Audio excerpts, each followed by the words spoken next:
Over the last few weeks, we've heard a lot of talks debating what it means to be alive. We've heard things as serious as viruses and brain-dead patients to as silly as zombies and the undead. The reason why this is such a hot topic is because the definition of what marks someone as alive can vary wildly, as can our interpretations of these definitions.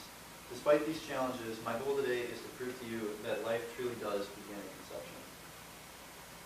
So there is, of course, a personal side of things.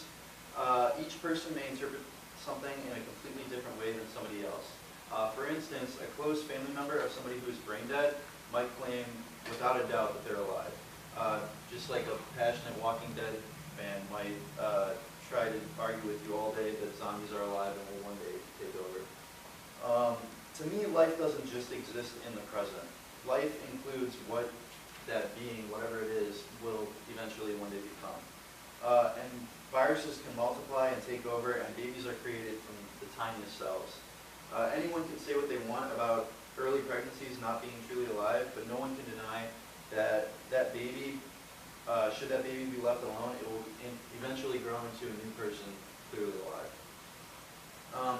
I feel obligated to share with you some of the basic definitions of life.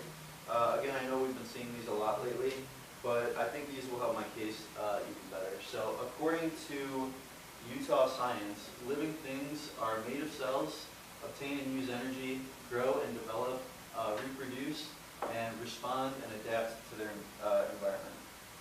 So if we choose to accept these definitions and look past that point of initial conception, I think we can all agree that an unborn child, whether an early embryo or a 6-month fetus, fits each of these cases.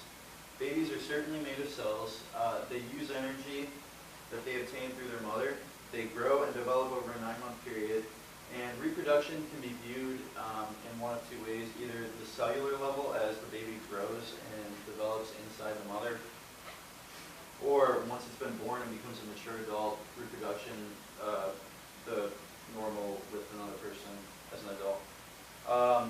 They respond and adapt to their environment. When I hear that, I think of babies kicking, and a lot of people believe that when you play music and things like that, you can affect how the baby will react when it comes out. So I'm sure that people will argue because the child has not been born yet, it is not truly alive. However, again, if we look past that point, the child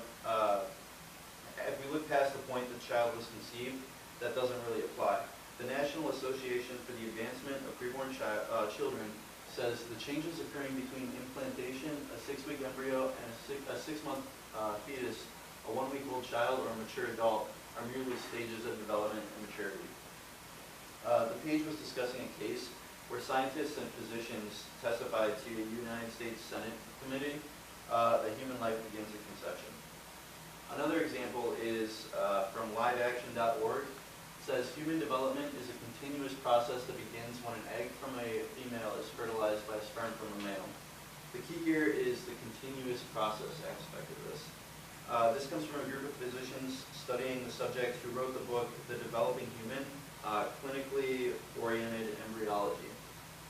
So if this was a talk specifically about the first stage of childbirth, and that stage alone, the topic could be debated a lot differently. There could be different interpretations of the stage and what it means to be alive at that stage.